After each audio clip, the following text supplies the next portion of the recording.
Hey, I'm Steve, and I want to give you a tip when it comes to operating your Craftsman electric pressure washer.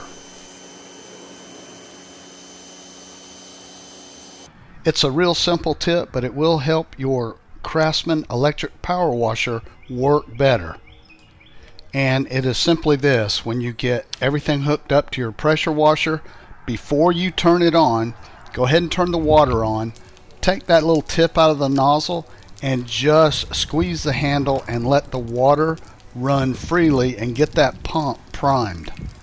In my case, the water has to run through quite a bit of hose, and there could be a lot of air pockets in there. Just turn your water on, squeeze the handle, and let the water run for about a minute before you power on the pressure washer. After you do that, power on your pressure washer, squeeze the handle, and I promise your pressure washer is going to run fantastic.